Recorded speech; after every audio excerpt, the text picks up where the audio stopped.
Hey, what is up, you guys? It's Dustin, and I'm back with another video. And in this video, I want to talk about everything going on with Leo Skepi. Now, if you're like me, you probably don't even know who this is, so I'm going to tell you. So if you want to hear why this person is getting canceled for something that's actually true, stay tuned to this video.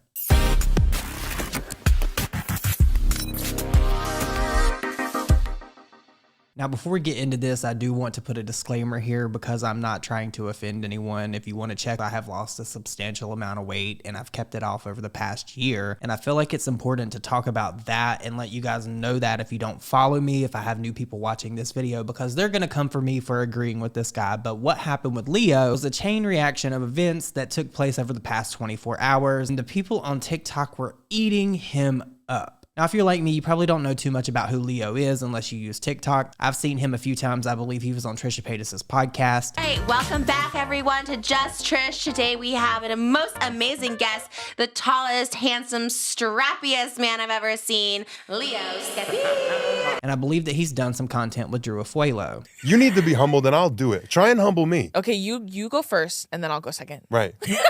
Let's humble each other. It'll be fun. I love that. Yeah, I love that for us. Well, Leo is known for being real. And his version of being real is being blunt, which I don't have a problem with. I would much rather somebody be blunt to my face and tell me exactly how they feel about something than sugarcoat it and feed me a line of bullshit. So I can respect people that are brutally honest. But the thing with being brutally honest these days is people take it a little bit too far. There's a line, and if you cross it, it's not being brutally honest anymore, it's cruel. And then there's a whole nother dynamic to this whole thing that we're gonna talk about where people see things and it resonates with them and they internalize it and they get upset by it. I myself, over the past year, I've been working internally very hard to not allow things to trigger me. So I implore you, if you are easily triggered by talks about fat phobia and things like that, please check out of this video. I'm not trying to be mean. We're just gonna be completely 100% transparent and honest in this video. And what happened to Leo on TikTok just shows the hive mind of cancel culture. Now, in the past, I believe that I may have contributed to cancel culture a little bit, especially when it comes to things like James Charles. He's always going to be canceled to me. But the vast majority of things when it comes to cancel culture, I don't like to partake in because I don't like canceling people unless there's a good reason. Which brings me to the reason why they're canceling Leo in the first place. So a lot of people are saying this started because there's another TikTok creator named Fanita that has 2.2 million followers on TikTok that has also collaborated with Leo in the past. She posted a video with her opinions as to why maybe plus size clothes are not very pretty to look at, and she explained why there's not a big selection. Now, before you go and cancel me for agreeing,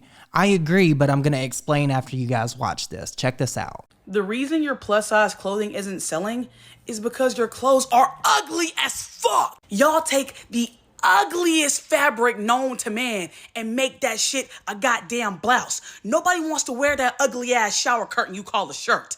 And I'm being dead the fuck serious. And just because a girl got a little bit of meat on her don't mean she want to wear that shit either. And y'all do this shit on purpose so then y'all can use it as an excuse. Well, our plus size clothes don't really sell. I don't really know what the problem is. Yeah, because it's fucking hideous, bitch. If I'm gonna keep it a stack. Radical idea, but if you made the same clothes that you made for straight sizes and plus sizes, I don't know, maybe that revenue would be a little bit stronger. Maybe somebody will be willing to purchase and put their motherfucking card down, but nobody wants to wear a fucking leopard print blouse at the fresh age of 21. I'm sorry. Don't nobody want to have on zebra print and tropical island prints. And that's why you sustainable clothing bitches can kiss the crack of my black ass. And that's why I'll never in my life talk down on Fashion Nova, because when I was a big body Benz, please don't crash, they held me down. Y'all can say what y'all want about fast fashion.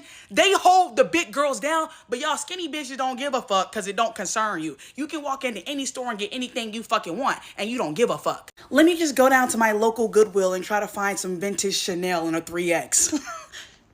Do y'all hear yourselves? Truly. If you wear a size 2, don't say shit to me about sustainable clothing. No shade. Well, all shade, actually. So in this TikTok, Vanita was talking about how there's not really a big selection for bigger people when it comes to buying clothes, which I completely relate to, and it's probably why I still hate buying clothes now after I've lost all of this weight. There's just not a big selection of clothes that are cute when you're bigger, which I can agree with. There is a problem there. Why are brands not catering to bigger people? Why are brands not trying to empower and make bigger people feel sexy and confident in the clothes that they wear? You would think that this would be a demographic that brands would like to cater to because there's such a big market now. Especially here in America, we have an epidemic of obesity. Now, I'm not saying that trying to shame anyone. I'm not saying that in a way to come off as malice or anything like that, because again, I used to be bigger and I still have a little bit of weight that I would like to lose. And you know what? I did that by setting goals. I'm not going to get into all that. I believe that that is something that you have to come to terms with mentally if you want to lose weight. It's not easy. People like to make it all cut and dry, like it's something simple that you can just follow instructions and it happens. It's not simple. It's not easy. And a lot of people struggle with it. I get all sides of this. And Fanita didn't do anything wrong. And there was a lot of people that were dragging her because apparently people are saying that she had weight loss surgery, which is also totally fine. If you are bigger and you want to lose weight and you need help and you can't get there on your own, it's perfectly fine to get help. But I've seen people shaming her because of this, and I just think that that's crazy. It's so weird to me when people come at others with ad hominem attacks unprovoked. It's just weird. She was just stating a point and her perspective on the situation. But here's where Leo comes in. So apparently he's seen this TikTok. A lot of people are speculating it would make sense. He probably follows her since they've collaborated in the past. And he posted a response. And the people were not happy with it. And I think it's a bit of them not wanting to understand. I think that he had one message and they took something completely different from it and they internalized it and they thought about it too much, because when you overthink, it literally ruins everything. But here is what Leo had to say in response to Fanita. A brand not making your size in something does not give you grounds to talk shit and degrade the brand. Brands are allowed to want a certain look and image with their products. They are allowed to make things for the people they want to make them for. I've been seeing too many people talking shit recently, and it's pissing me off. People are allowed to have preferences, and brands are allowed to create an image with what they want and have a specific type of person wear what they have. Not everybody needs to be catered to by everything and everyone. And this is a lesson I had to learn when I was fucking fat. I used to think clothes just weren't flattering. No, babe, the body wasn't fucking flattering. But a lot of brands don't make my size in a lot of shit still. And if a piece of clothing is not flattering on you, it doesn't mean the item or product is not flattering or is not good. It's not made for you. I'm a size 16 shoe. A lot of brands don't make my size. Do I waste my time and lend my energy and focus to what I don't want and what I can't have and attacking brands for not making my fucking size? No. Every single human being is very powerful. You have to be careful with where you put your attention and your focus. For you to stick your attention and your energy on what doesn't work for you, what is not made for you, and what brands don't want you to wear their fucking shit, you're never gonna have mental space to think and look for and discover brands that are made for you. You can't keep focusing on what you don't want and find what you do want. Get your fucking attention off of the shit that's not for you and the things you don't like. I'm never gonna find my size in shoes that I like if all I'm doing is sitting here crying how most brands only go to a 13. Fuck them. I'm gonna go buy the shoes that go to my size. But key point here, if my focus is nothing but stuck on the brands that don't make my size, I'm gonna feel nothing but frustrated, irritated, singled out, and pissed off. That's a waste of your energy. Being a human being is a very valuable experience and it's a very precious thing. Don't waste your fucking time on the shit that's not for you. Don't let useless nonsense irritate you. I know social media has a big fucking mental illness of its own with contributing to people lacking perspective of what really fucking matters. Clothes not being in every single person's size is very, very minute and a very minuscule thing compared to what else is going on in the world. Maybe go the fuck outside and go experience some real contrast and see what other people are really dealing with and living with, and you might be a little more appreciative of your situation and the fact that you can go find other shit that does fit you. Brands are allowed to do what they want. I'm not saying they're right or wrong for discriminating. They're gonna do it. You bitching about it is gonna do nothing but ruin your emotional state and your mental state. That's what I wanna protect you from. I gotta be a little harsh with you because I love you. But get your fucking focus off the shit that ain't for you so you can find what is. Now, clearly, before we get into this conversation, I want to say that this rule does not apply to everything. Clearly, I do believe that there should be diversity, and obviously, I think that everybody should be represented. But with that said, should brands cater to people in the plus size range? Yes. Absolutely. If I owned a clothing brand, I would, 100%. But is every brand going to think that way? Is every brand going to do that? No. Look at the history of Abercrombie & Fitch. Do you guys remember how that man got dragged to hell in a handbasket because he said that he did not want to make clothes for fat people? Which I believe is okay. If there's a brand out there that's making clothes and they're not making clothes for you, why would you not call out that brand? Why would you not call for them to be diverse? When all this is said and done, you can't force people into doing things. You can't make a brand cater to you. And I'm not saying that that's okay. But what I am saying is, why would you want to support a brand that didn't want to cater to you in the first place? Why would you put money in their pockets? Why would you allow them to be successful? Why would you want to contribute to that in an economical way? And I know that a big talking point for Fanita was basically like brands like Shein and SheGlam and things like that. They don't cater to bigger people because they have size charts based in Asian countries. And newsflash, I don't know if you've ever bought anything from like Temu, you always have to size up. You always have to size up because their size chart is much smaller to the US size chart. But if you thought that this discourse was not enough, Drew Afuelo actually was bullied, in my opinion, to have to respond to this because people know that she's collaborated with Leo in the past. And we all know how hard Drew Afuelo can go for people. And a lot of people called her out for not really going that hard on Leo. But here's what Drew had to say. I don't want to put words in her mouth. Hey, I want to talk to y'all about something important and topical, and then we're not going to talk about it anymore after this. First things first, if y'all see something happen on this app that you know for a fact I have spoken out against and I genuinely do not support and never have, there's absolutely no reason for you to ask what my thoughts are on it. You should know what my thoughts are on it. That's one. Two, the subject of fat phobia is constantly discussed on this app, a lot of times in a way that is unhelpful and unproductive. A lot of times in ways that is disguised as motivation, but is actually just bigotry. And by that, I mean this. Fat phobia goes far beyond insults. It goes far beyond jokes about people being whales, cows, whatever the fuck you want to call fat people. And I've been called it all. Believe me, you bitch. The amount of fat phobia I've experienced online in the last 2-3 years would fucking shock you, bitch. In fact, it would traumatize most of you. In the same way that misogyny isn't just jokes about women making sandwiches, fat phobia is not just jokes about weight. It goes so far deeper than that. Fat phobia is literally ingrained in every part of our culture, our government, our healthcare system, etc. People literally die because of fat phobia in the medical industry. So when people get on this app and act like fat phobia is just hurt feelings, it's fucking ignorant and it's disrespectful for many reasons. So if you yourself think that you're not fat phobic because at one point you were overweight, first of all, that's not the same thing as being fat. It's really important that you know the difference, because people who are overweight and people who are fat and live as a fat person have a much different life experience than you. So you cannot speak on something that you personally have never experienced. And past that, if you don't think you're fat phobic, but you're upholding fat phobic rhetoric, guess what, bitch? You're fat phobic.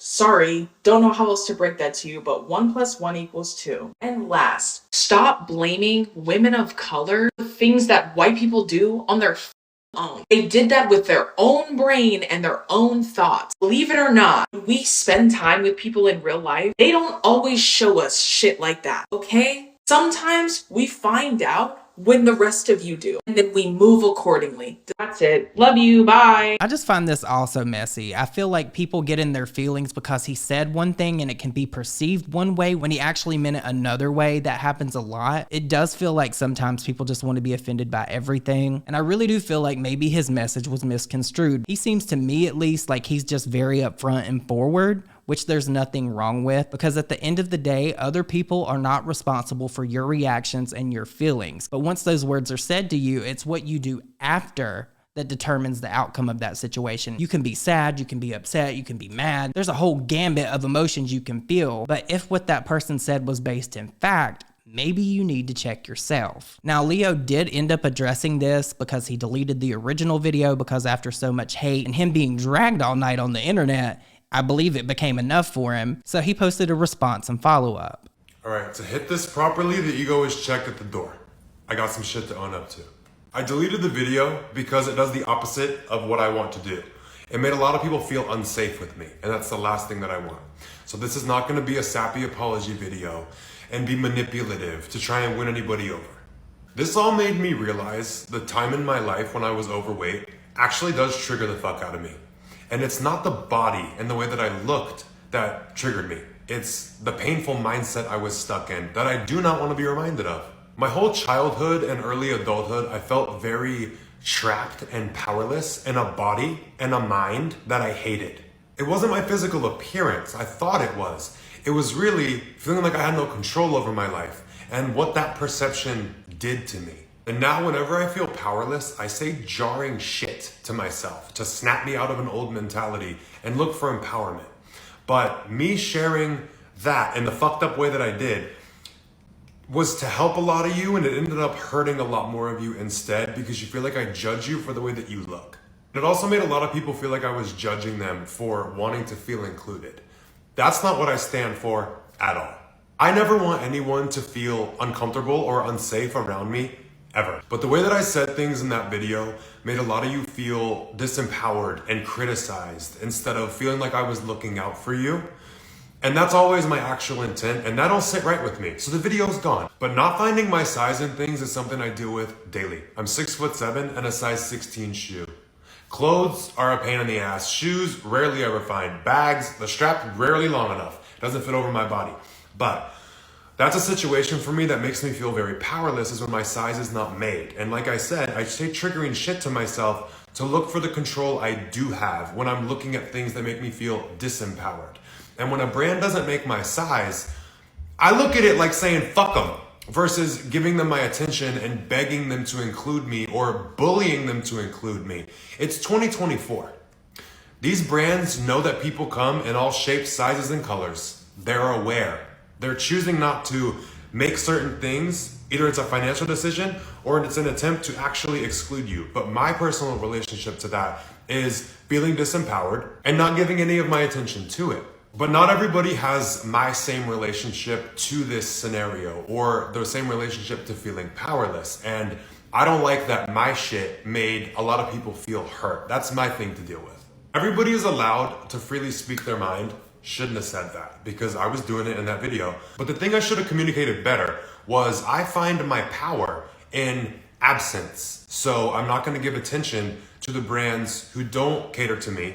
I'm going to go find the brands and focus on the ones that do, or make my own stuff when I can. With all this being said, my aversion to powerlessness and my own relationship to it and my poor communication of that made a lot of you think that I have an aversion to you because of the way that you look. And I want to make sure everyone knows that is 100% not true.